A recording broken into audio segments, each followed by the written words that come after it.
In the heart of a forgotten kingdom, a forest stretched far and wide, its trees whispering secrets in a language only the winds understood. Travelers spoke of a cursed castle hidden within, a fortress imprisoned by a labyrinth of enchanted thorns, too thick to cut and too alive to ignore.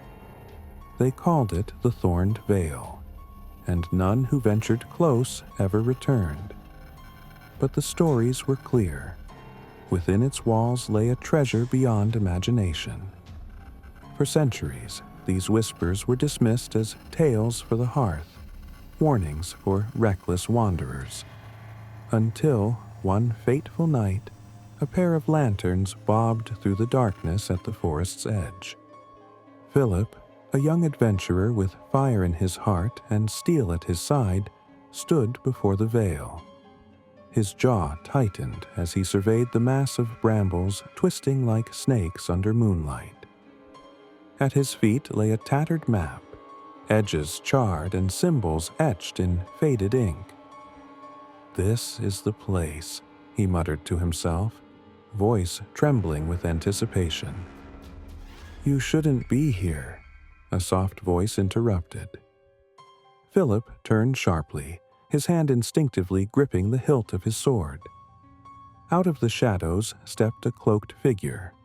Her face was pale and angular, framed by wild black hair that fell in waves over her shoulders. Her eyes gleamed with an unnatural silver light. "Who are you?" Philip demanded.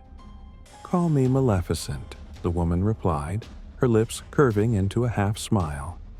"And if you value your life, you'll leave this place and forget whatever fool's errand brought you here." "I'm not leaving," Philip said firmly. "The castle holds answers, secrets about my family." He hesitated, but the words spilled out. "About the curse on my bloodline." At this, Maleficent tilted her head, her smile vanishing. "The curse? You're bold to think you could break it. Bold or foolish." Philip held her gaze. "Maybe both." Maleficent studied him for a long moment, then gestured toward the wall of thorns. "If you go in, you'll find the castle, but you won't find what you're expecting." She stepped back into the shadows, her final words hanging in the air like smoke. "Not everything can be undone with a sword."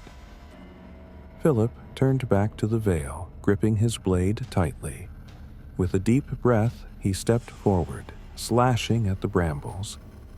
The thorns resisted, hissing and writhing like living things, but his blade, enchanted and passed down through his family, cut through them. Slowly, a path opened. The forest grew silent as he ventured deeper. The air became heavy, laced with the faint scent of roses, though none grew around him. The deeper he went, the darker the world became until all light seemed to abandon him. And then he saw it. The castle rose from the darkness like a phantom, its spires clawing at the sky.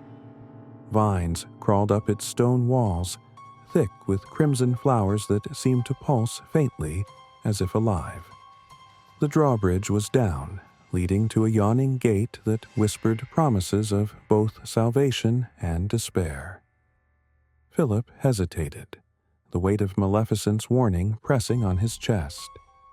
But he pressed forward, his boots echoing against the stone bridge. Inside, the air was cold, and the silence deafening. Shadows danced across the walls, forming shapes that twisted and flickered like memories trying to take form. At the center of the grand hall stood a throne, and upon it, a figure. She was beautiful, her golden hair spilling over her shoulders like molten sunlight. Her skin was pale as marble, her lips a soft red. But her eyes were closed and her chest rose and fell in a slow, rhythmic slumber. Around her, the vines twisted and coiled, forming a barrier that dared anyone to come closer. Philip stepped forward cautiously. As he approached, he noticed something odd. Carvings on the walls, etched in a language he couldn't understand. They seemed to shimmer faintly, almost alive. "She's been waiting for you," a voice echoed. Philip whirled around, his sword raised. Maleficent stood at the edge of the hall, her eyes fixed on the sleeping figure. "What are you talking about?" Philip asked. Maleficent stepped closer, her gaze heavy with something that looked almost like regret. "Aurora, that's her name. She's the last of the line that cursed your family, and the only one who can undo it." Philip's grip on his sword tightened.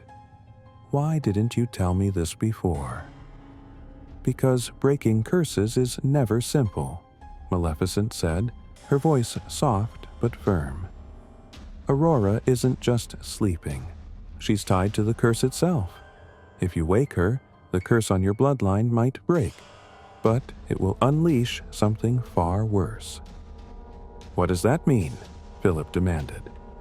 Before Maleficent could answer, the vines around Aurora began to writhe, their thorns gleaming. A low hum filled the air, growing louder until it became a deafening roar. Philip turned back to Aurora. Her eyes were open now, but they weren't the soft blue of the stories. They were black as night, and they stared at him with an intensity that made his blood run cold.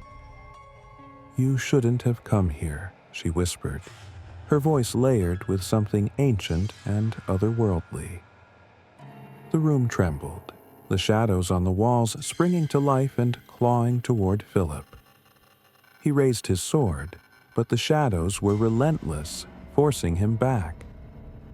Maleficent stepped forward, her hands glowing with green fire. "Philip, listen to me. You have to choose. Break the curse and free her, or destroy her and save yourself." Philip's heart pounded as he stared at Aurora, her once beautiful face now twisted into something monstrous. He thought of his family, of the generations cursed before him. But he also thought of Maleficent's warning. Not everything could be undone with a sword. In the end, Philip made his choice. With a steady hand, he lowered his blade and stepped toward Aurora. The shadows clawed at him, the air growing colder with each step, but he pressed on. "I'm not here to destroy you," he said, his voice steady despite the terror coursing through him. "I'm here to set us both free." Aurora's black eyes flickered with something. Recognition, perhaps. The vines loosened their grip, and the shadows paused. Philip reached out and touched her hand. In that moment, the world exploded into light. And they start remembering everything. The story starter centuries ago on the eve of Aurora's christening, a night when the stars seemed to tremble in the inky sky. The grand hall of the castle glittered with golden chandeliers and tapestries woven with threads of moonlight. The king and queen, desperate for a child, had invited every noble, sorcerer, and wise woman to celebrate the birth of their daughter. Among the guests were 3 radiant fairies, Flora, Fauna, and Merryweather, who gifted Aurora with beauty, grace, and the promise of kindness. But just as Merryweather prepared to bestow her blessing, the air grew cold, and a dark figure emerged from the shadows. It was Maleficent, a sorceress whose name was both feared and revered. Draped in robes as black as midnight and crowned with horns that seemed to pierce the heavens, she approached the cradle with a smile that chilled the blood. "So, I wasn't invited," she drawled, her voice dripping with mockery. "No matter. I, too, have a gift for the princess." With a wave of her staff, the room dimmed, and her curse fell like a shroud. On her 16th birthday, Aurora would prick her finger on a spindle and fall into a sleep from which she could never wake. Only true love's kiss could break the spell. The room erupted in chaos, but Maleficent vanished in a swirl of green fire before anyone could stop her. The king, desperate to protect his daughter, ordered every spinning wheel in the kingdom burned. Yet deep down, he knew fire could not destroy fate. The fairies, realizing the curse was too potent to break, took Aurora to live in secrecy in the forest, raising her as a peasant named Briar Rose. For 16 years, the princess grew up unaware of her royal lineage, her days filled with the music of birdsong and the rustle of leaves. But this is where the tale twists. On the morning of her 16th birthday, Aurora awoke with a start. Her dreams had been vivid, filled with visions of a towering castle encased in thorns and a shadowy figure calling her name. Shaking off the unease, she ventured deeper into the woods, drawn by a melody that seemed to echo her dreams. There, she met a stranger, a young man with a kind smile and a sword strapped to his side. His name was Philip, and though their meeting felt like chance, it was anything but. As the sun dipped below the horizon, the fairies revealed the truth. Aurora was the lost princess, and she had to return to the castle that very night to confront her destiny. Torn between fear and curiosity, Aurora agreed, but the forest seemed darker than usual as they journeyed toward the castle. The air was thick with whispers, and the trees appeared to lean closer, as if eavesdropping on their conversation. When they reached the castle, it was eerily silent. The grand halls, once filled with life, were now shrouded in cobwebs and shadows. At the heart of the castle stood a spinning wheel, its needle glinting like a predator's fang. Despite the fairies' warnings, Aurora felt an irresistible pull. Her hand reached out, and the moment her finger touched the spindle, the world around her shifted. Aurora did not simply fall into a sleep. She was transported to a realm between worlds, a place where time and reality blurred. Here, the true nature of the curse revealed itself. Maleficent's spell was not just an act of vengeance, but a key to unlocking a prison that held an ancient, malevolent force. The sorceress had been a guardian, her dark magic a necessary evil to keep the entity contained. With Aurora's touch, the seal weakened, and the entity began to stir. After waiting for a century, she shattered the entity's hold. The realm of dreams dissolved, and Aurora awoke in the castle, her hand clasped in Philip's. The kingdom rejoiced, but the story did not end there. Aurora chose to rule not as a passive queen, but as a guardian of the balance between light and dark. She sought out Maleficent, offering her forgiveness and a place by her side. The sorceress, though wary, accepted, becoming both mentor and ally.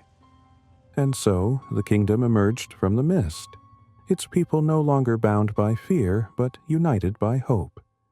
Aurora and Philip's love became a symbol not of salvation, but of partnership and strength, proving that even the darkest curses could lead to the brightest dawns. And they lived, not just happily, but wisely, ever after. That's it for today. If you love story, don't forget to like, comment, and subscribe to Historic Haven for more amazing stories. See you soon.